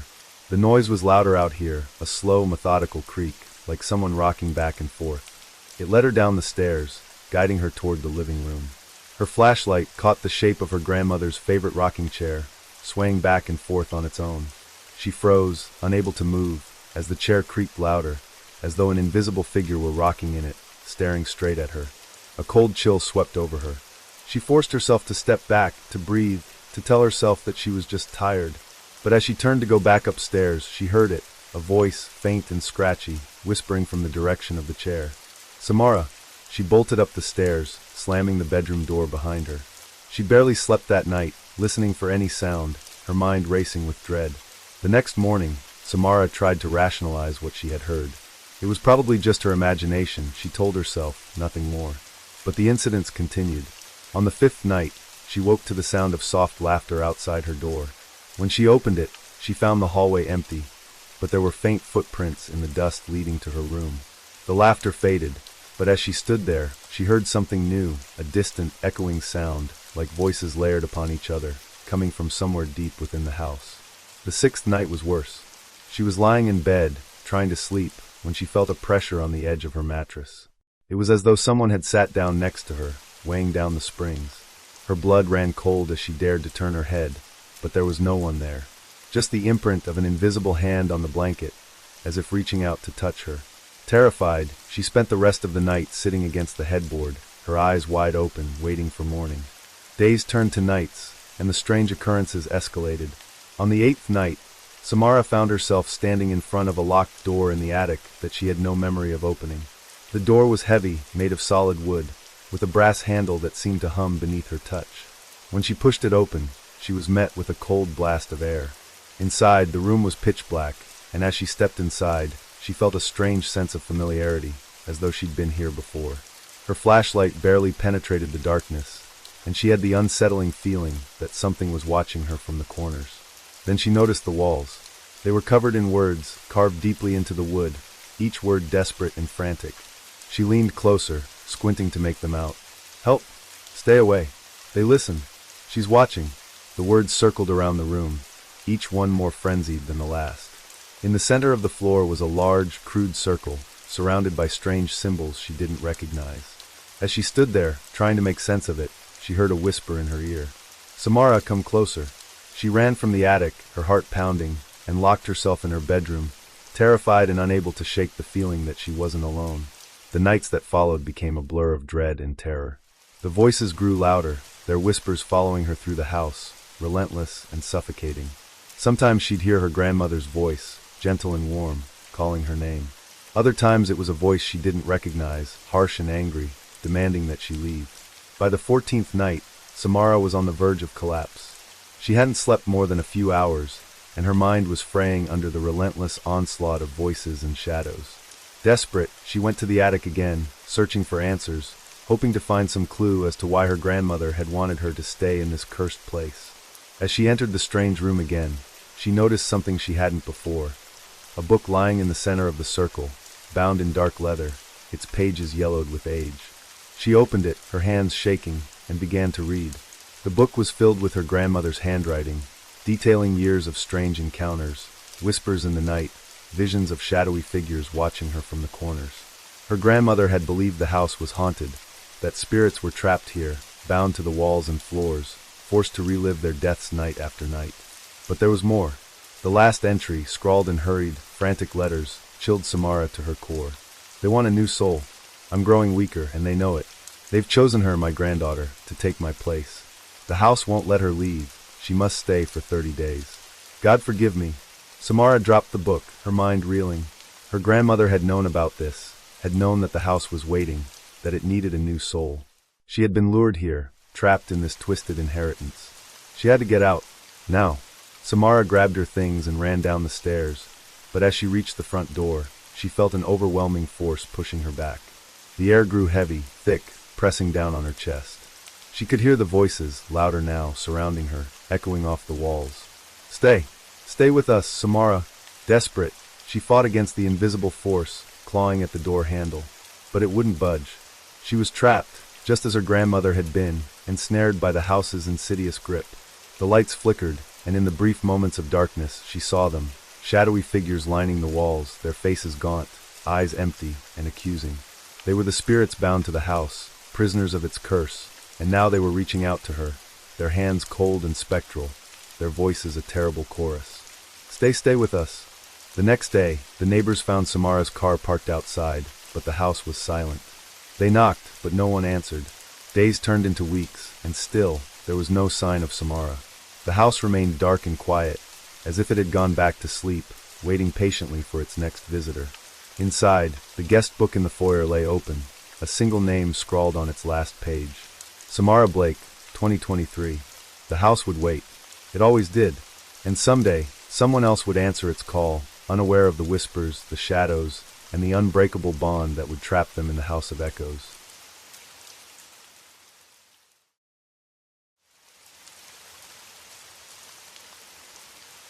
It was supposed to be an escape, a month spent writing in peace, far from the chaos of the city. June Williams rented an old Victorian house at the edge of Sable Woods, a place so remote it didn't even show up on most maps. She thought the isolation would be perfect, no neighbors, no distractions, only the quiet, creaky old house and the dense woods surrounding it. The house was beautiful in its own haunting way. Dark wood paneling lined the walls, and tall windows looked out onto a sprawling, tangled garden, overgrown and nearly devoured by the forest. Every room seemed to have a story etched into its faded wallpaper and tarnished brass fixtures. The owner, an older woman with piercing gray eyes, had handed her the key with a warning: stay inside at night. Keep the windows closed and locked. June had laughed it off, assuming it was just some local superstition or an attempt to scare a city girl. Her first week in the house was uneventful. June spent her days writing, occasionally wandering the property, intrigued by the oddities she kept finding: a broken stone statue partially hidden by ivy, an old fountain filled with stagnant water, a wooden swing that creaked in the breeze. But on the 7th night, something changed. She was sitting in the living room, editing her latest chapter, when she felt it, the undeniable sensation of being watched. She glanced at the window, expecting to see an animal or maybe a stray branch casting shadows. But there was nothing. Shrugging it off, she returned to her work, but the feeling persisted, prickling at the back of her neck. She glanced at the window again. This time, her heart skipped a beat. Outside, just beyond the glass, she thought she saw a figure, a shadowy shape, standing motionless, just watching her. She froze, her eyes fixed on the figure, but in an instant, it was gone, as if it had slipped into the trees. June forced herself to laugh, blaming her overactive imagination, but she felt unsettled. She double-checked the locks on the windows before going to bed, though she couldn't shake the feeling that something, or someone, was still out there. The next morning, she checked the garden but found no footprints, no signs that anyone had been there. She told herself it was nothing, a trick of the light, maybe even her own reflection. But that night, the feeling returned. As she sat by the window writing, her eyes kept darting up, looking for movement outside. Hours passed, and just as she was about to give up and go to bed, she saw it again. The same shadowy figure stood at the edge of the trees, closer this time, staring at her through the window. Its face was indistinct, hidden in shadow, but she could sense its eyes on her, piercing and cold. June's pulse quickened as she backed away from the window. She fumbled for her phone, planning to call someone, anyone, but there was no signal this deep in the woods. She spent the rest of the night sitting on her bed, staring at the door, her heart pounding, feeling as though something was lurking just outside, waiting. The following nights were worse. The figure grew bolder, standing closer to the house, sometimes even appearing at different windows. Once, she woke in the middle of the night to find it standing at her bedroom window, so close that she could almost make out its face. It was pale, with eyes like dark, empty voids, and its mouth was twisted in a grimace that sent chills through her entire body. Panicked, she tried to leave the house, packing her bags and heading for her car. But when she reached it, the engine wouldn't start. She tried over and over, but it was as if the car were dead, completely drained of power. Defeated, she trudged back to the house, locking the door behind her, trapped. Over the next few days, June barely slept. She moved from room to room, trying to stay one step ahead of the figure, but it always seemed to know where she was. During the day, it would vanish, leaving her in agonizing silence. But as soon as night fell, it would return, always watching, always closer. Then, on the 15th night, she couldn't take it anymore. She grabbed a flashlight and stormed outside, determined to confront whatever was haunting her. The garden was pitch dark, the trees casting long shadows under the pale moonlight. She moved cautiously, scanning the area, her flashlight shaking in her hand. "Who are you?" she called out, her voice echoing through the empty woods. "Why are you following me?" There was no response. The only sound was the rustling of leaves in the wind. She turned to go back inside when she heard it, a faint whisper, barely audible. "June!" She whipped around, shining her flashlight wildly. The whisper grew louder, repeating her name, coming from somewhere deep in the woods. Her breath hitched, but something compelled her forward, as if she were being drawn toward the sound. The voice led her deeper into the forest, past twisted trees and overgrown paths she hadn't seen before. Finally, she reached a clearing, and in the center was an old well, covered in moss and half hidden by undergrowth. The whisper was louder here, echoing up from the depths of the well. "June!" Her flashlight flickered as she leaned over the edge, peering into the darkness. She could see nothing, only an endless black void. But as she stood there, staring, she felt something cold and damp brush against her hand. She yanked her hand back, but it was too late. A skeletal hand shot up from the darkness, its fingers thin and claw-like, grasping at her wrist. She screamed, stumbling back, and the hand disappeared, sinking back into the darkness. June ran back to the house, slamming the door behind her, her chest heaving. She had no explanation for what she had seen, but one thing was clear. Whatever was in the woods wasn't just watching her. It was calling her, drawing her closer, and it wasn't going to stop. That night, the figure appeared again, but this time, it was inside the house. She heard the floorboards creak, the sound growing louder, closer, until she could feel its presence just outside her bedroom door. She pressed herself against the wall, holding her breath as the door slowly creaked open. The figure stepped inside, tall and dark, its face hidden in shadow. She felt her blood turn to ice as it moved closer, standing at the foot of her bed, watching her with those hollow, empty eyes. "Why are you here?" she whispered, her voice barely audible. The figure tilted its head, almost as if it were studying her, and then it spoke, its voice cold and hollow. "I was here long before you, June. This house belongs to me." Its words sent a shiver down her spine, and she suddenly understood. This wasn't just a ghost. It was something darker, something tied to the very walls of the house, something that had been watching her from the beginning, waiting for her to come. The figure leaned closer, its face inches from hers, and she could see it now. Pale, gaunt, with eyes that seemed to pull her in, like black holes consuming everything in their path. "Leave me alone," she whispered, her voice trembling. The figure only smiled, its expression twisted and cruel. "You can never leave," it said softly. "Not until you understand." With that, it reached out, pressing its icy fingers against her forehead. A wave of darkness washed over her, and suddenly she was somewhere else. She was standing in the same house, but it was different, newer, brighter. She could hear laughter, voices echoing from the hallway, and then a scream. She turned, and there was the figure, dragging a woman down the hallway, its grip tight around her throat. The woman's face was twisted in terror, and her eyes met June's for a brief, agonizing moment before the figure pulled her into the darkness. The vision faded, and June found herself back in her bed, gasping for breath. The figure was gone, but its words echoed in her mind. Not until you understand. Over the next few days, June began piecing together the truth. She found old newspaper clippings hidden in the attic, detailing a series of disappearances linked to the house. Each story was the same. Someone moved in, began seeing things, hearing voices, and eventually vanished without a trace. She knew now that the figure wasn't just a ghost. It was something bound to the house, something that had taken the lives of its previous inhabitants and was now after her. And it wouldn't stop until she joined them. On the 30th night, June made a decision. She packed her bags and left, leaving everything behind. She didn't look back, didn't stop driving until she was far from the house, far from its dark secrets. But even as she left, she could still feel it watching her, its cold eyes lingering in her mind. She had escaped, but she knew deep down that it was only a matter of time before it found her again. After all, the house never let its visitors go.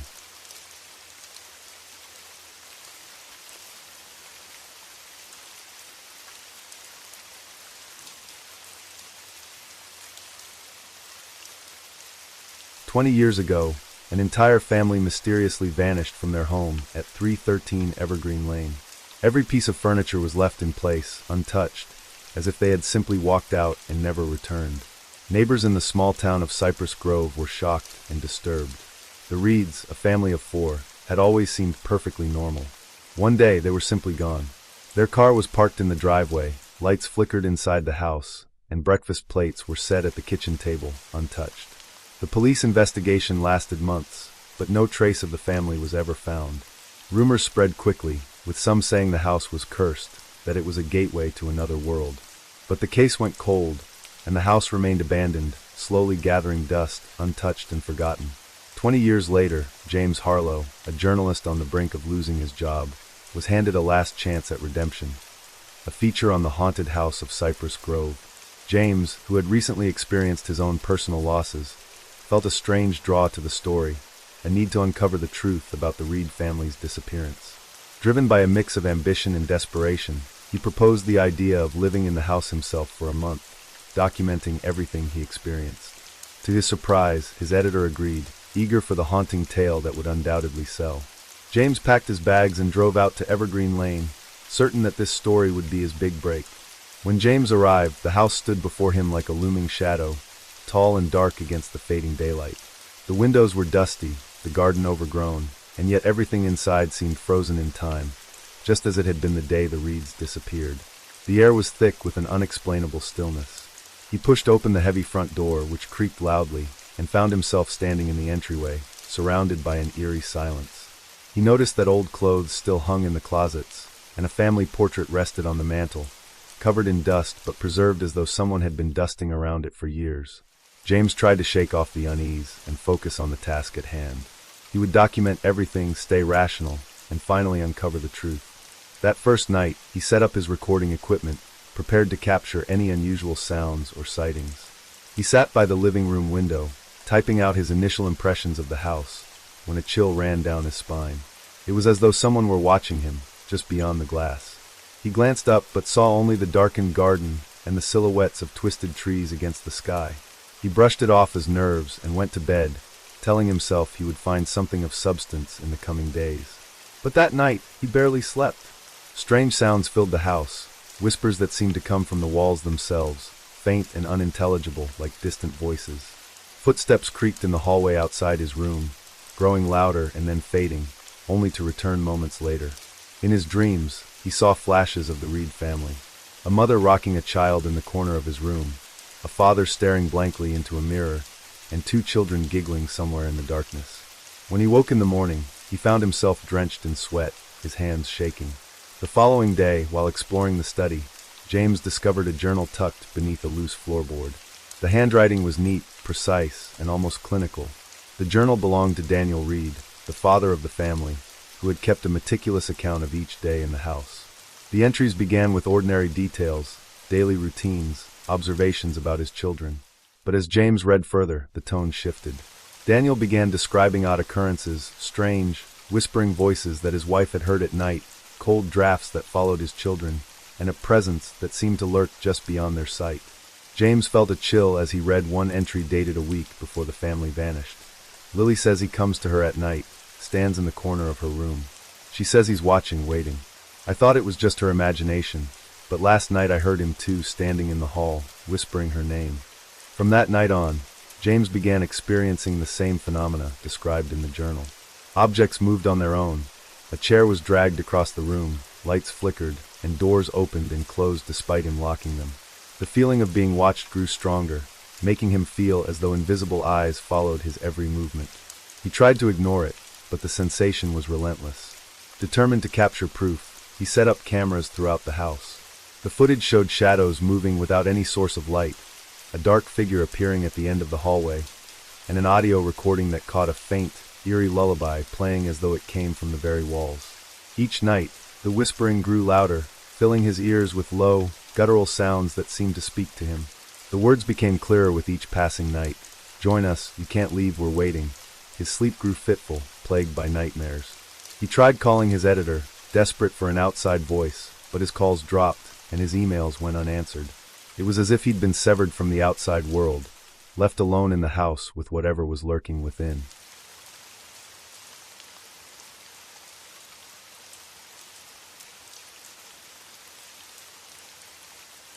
Sarah always thought her childhood home was special. Her parents had moved into the old Victorian house when she was 5, and though it was well-worn, it had character. With its creaky floors, narrow staircases, and sprawling attic, the house felt more alive than any home she'd known. Yet, the attic was a place Sarah rarely visited. There was something about it that always felt wrong. Now in her 20s, Sarah had just returned to her family home to settle her late parents' affairs. Standing in the hallway, she could feel the memories clinging to the walls, whispering in the stillness. Yet beneath the nostalgia, a vague unease prickled at her. The house felt different, as though something dark and unsettled had taken root over the years. The attic was the last part of the house she wanted to clean. It was dim and dusty, filled with things her parents had collected but never had the heart to throw away. She steeled herself, holding a flashlight in one hand, and slowly climbed the narrow staircase, each step groaning under her weight. As she opened the attic door, the familiar smell of stale wood and mothballs enveloped her. She swept her flashlight across the room, and memories flooded back. A trunk of her mother's clothes, her father's old fishing gear, a stack of her own childhood books. But one thing stood out, a small, unmarked door at the far end of the attic that she had never noticed before. It was odd, almost absurd, that she'd missed it. Sarah stepped closer, squinting as her flashlight illuminated the door's surface. The wood was a dark, oily black, entirely unlike the rest of the attic, and it bore a single faint marking, a circle with 3 intersecting lines.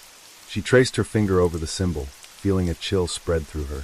Something inside her whispered that she should leave it alone, but curiosity got the better of her. She twisted the handle and pushed the door open, wincing as it creaked loudly. Inside was a small, cramped room with low ceilings, dust particles swirling in the dim light from her flashlight. It was mostly empty, save for a single object in the center, a tall, full-length mirror with an ornate black frame carved with twisted, interlocking vines. Its surface was cloudy, as if it hadn't been cleaned in years. Sarah approached it cautiously, her heart pounding as she caught sight of her own reflection. But her reflection looked wrong. It was her, yes, but her face was blank, expressionless, her eyes hollow and dark. She took a step back, heart pounding, and blinked, willing the strange image away. When she looked again, her reflection had returned to normal, though a strange coldness lingered. "Get a grip, Sarah," she whispered, shaking off the feeling. "It's just an old mirror." She turned to leave, but as she reached the door, she heard something, a faint, rhythmic tapping coming from the direction of the mirror. She froze, her breath catching in her throat. The tapping grew louder, more insistent, until it echoed in her ears. Against her better judgment, she looked back at the mirror. Her reflection was still there, staring at her. But this time it was smiling. Sarah's skin prickled as she realized her own face hadn't moved. She wasn't smiling. The figure in the mirror tilted its head, the grin widening as it raised a hand and tapped on the glass. The tapping continued, faster now, echoing around her. It was almost as if it were laughing. She took a step back, her stomach churning with dread. The reflection's face changed, twisting and contorting, its features melting and reforming into a shadowy mask, its eyes black and endless. "Sarah," it whispered, the voice raspy and mocking. "Why did you leave me here?" Her heart stopped. The voice was hers. The figure pressed its hands against the glass, its mouth stretching into a horrible, unnatural grin. "Let me out, Sarah." She stumbled backward, fumbling for the door, her hands shaking. She yanked it open, slamming it shut behind her, and ran down the stairs, barely able to breathe. When she reached the bottom, she leaned against the wall, heart racing, trying to make sense of what she'd seen. The house was silent, but she could still hear the faint, insistent tapping, echoing from the attic above. That night, she couldn't sleep. Every time she closed her eyes, she saw that twisted reflection grinning back at her, its hollow eyes following her, mocking her. The tapping continued, faint but steady, and it seemed to be getting closer. She could almost hear a whisper beneath it, a soft, insistent voice calling her name. By dawn, she couldn't stand it anymore. She went back up to the attic, determined to face whatever it was. The tapping stopped as she reached the door, and the silence that followed was thick, pressing down on her like a weight. She hesitated, her hand trembling as it reached for the handle. But she couldn't turn back now. She opened the door to the small room. The mirror was gone. She blinked, her mind reeling, but there was no trace of it. The room was empty. She stepped inside, searching for any sign of the mirror or the strange figure she'd seen. But the room was silent, empty, as though nothing had ever been there. Relieved but still unnerved, she returned to her room, hoping it had all been some strange nightmare. But as she lay in bed, she heard it again, a faint tapping, closer this time, like it was coming from just outside her door. She threw the covers over her head, her heart pounding. She lay there, clutching the blanket, listening as the tapping grew louder, closer, until it was right next to her bed. She held her breath, terrified of what she might see if she looked. The tapping stopped. A soft, whispering voice filled the silence. "Sarah, look at me." She clenched her eyes shut, refusing to open them. "I'm right here, Sarah. Don't you want to see me?" The whisper was right next to her ear now, soft and mocking, dripping with malice. She felt something cold brush against her cheek, and she bit back a scream, her entire body trembling. "Sarah," the voice whispered again, growing fainter, as though it were fading back into the darkness. "I'll be watching." The whisper trailed off, leaving her in silence once more. She spent the rest of the night wide awake, clutching the blanket, waiting for the tapping to return. But it didn't. Morning came, and the house was silent, still. She forced herself to go about her day, but the memory of the voice, the cold touch on her cheek, lingered. Over the next few days, the tapping came and went, sometimes faint, sometimes closer, but always there, following her. And sometimes, in the quiet moments, she would catch a glimpse of something in the corner of her eye. A shadowy figure, a twisted smile, a pair of dark, hollow eyes watching her. As the days passed, she became obsessed with the mirror, convinced it was still somewhere in the house. She searched every room, every closet, every corner, but it was gone, as though it had never existed. One evening, as the sun dipped below the horizon, she returned to her room and froze. There, leaning against the wall, was the mirror. She stared at it, her heart pounding, her skin prickling with dread. She could feel something watching her from the other side, waiting. Slowly, she approached it, her body tense, every nerve screaming at her to run. But she couldn't look away. Her reflection was there, smiling that horrible, twisted smile. The figure pressed its hand against the glass, beckoning her. "Come closer, Sarah," it whispered, its voice low and inviting. She took a step forward, mesmerized, unable to resist the pull.